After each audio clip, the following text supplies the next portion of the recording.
ప్రపంచంలో చాలా వింతలు విశేషాలు జరుగుతాయి. భారతదేశంలో కూడా రీసెంట్గా ఒక విచిత్రమైన సంఘటన జరిగింది. 2016లో ఒక రష్యన్ మహిళ బిజినెస్ వీసా మీద భారతదేశానికి వచ్చింది. 2017లో ఆవిడ వీసా ఎక్స్పైర్ అయిపోయింది. కానీ ఆ దేశంలో ఇప్పటికీ మన దేశంలో ఉందన్నమాట. అయితే ఈవిడ ఈ మధ్యలో ఒక ఇజ్రాయెలీ వ్యక్తితో కోలివింగ్లో ఉంది. తర్వాత ఇద్దరికి డిఫరెన్సెస్ వచ్చాయి. అయితే ఈ లోపే వాళ్ళకి ఇద్దరు పిల్లలు కూడా పుట్టారనమాట. ఈ అమ్మాయి అబ్బాయిని వదిలేసేసి దేశం మొత్తం తిరిగింది. తిరిగి చివరికి కర్ణాటకలోని గోకర్ణ అనే ప్లేస్కి వెళ్ళిందనమాట. ఈ ప్లేస్లో ఇదంతా మనకు తెలుసు, వెస్ట్రన్ ఘాట్స్, విష సర్పాలు ఉంటాయి. అంతేకాదు ఆ ప్రాంతంలో ల్యాండ్ స్లైడ్స్ కూడా చాలా ఎక్కువ అనమాట. అయితే నేచర్కి చాలా దగ్గరగా ఉండాలనుకుందాం ఏమో, కానీ తను ఒక కేవ్, అక్కడ ఒక గుహలో ఉండిపోయింది. పిల్లల్ని పెట్టుకుని అక్కడే తింటూ, అడవిలోనే దొరికే తింటూ, అక్కడే తిరుగుతూ అక్కడే ఉండిపోయింది అనమాట. ఎన్ని సంవత్సరాల నుంచి ఎన్ని నెలల నుంచి ఉంటుందో ఎవరికి తెలియదు, కానీ ఆవిడ అక్కడే ఉండి బతుకుతుందనమాట. రీసెంట్గా ల్యాండ్ స్లైడ్ ఏదో జరగడంతో అక్కడ పోలీసులు వెళ్ళి ప్యాట్రోలింగ్ చేస్తే ఈవిడ దొరికింది.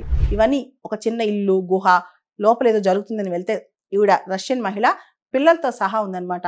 నువ్వు బయటికి రామ్మా అంటే మేము చాలా నేచర్కి దగ్గరగా ఉన్నాం, హ్యాపీగా ఉన్నాం అని చెప్పి ఈవిడ వాదించడం మొదలెట్టిందనమాట. మనకి ప్రపంచంలో ఎలోన్గా అంటే అందరినీ వదిలేసేసి బయటికి వెళ్ళిపోయి బతికిన స్టోరీస్ చాలా ఉన్నాయి. ఇవి కొన్ని అయితే ఫ్రిక్షన్ అనమాట. ఉదాహరణకి ఒక షిప్ రెక్కేజ్ అంటే ఒక నౌక మొత్తం మునగటంతో రాబిన్సన్ క్రూసో మనకు తెలుసు, అదొక ఫిక్షియస్ స్టోరీ. ఎవరు లేని ప్రపంచం వెళ్ళి ఒక్కడే బతుకుతూ ఉంటాడు.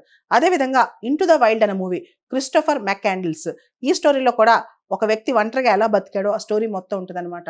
అయితే మొత్తానికి మాత్రం ఇలా నేచర్కి దగ్గరగా మనం గమనిస్తున్నాం.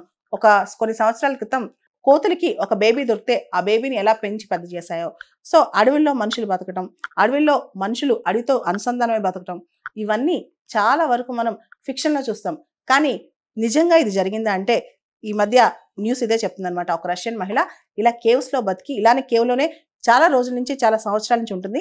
ఎంతకాలం నుంచి ఉంటుందో ఆవిడ చెప్పను కూడా చెప్పట్లేదు అని చెప్పి, దీనికి సంబంధించి ఎప్పుడైతే న్యూస్ వైరల్ అయిందో ఇజ్రాయెల్లో ఎవరైతే ఈవిడ పార్ట్నర్ ఉన్నాడో అతను పిల్లల్ని చుట్టానికి మళ్ళీ తిరిగి వస్తున్నాడంట. మొత్తానికి ఇలాంటి కథలు దేశంలో ఎన్నున్నాయో కొన్ని మాత్రమే వెలుగులోకి వస్తున్నాయి.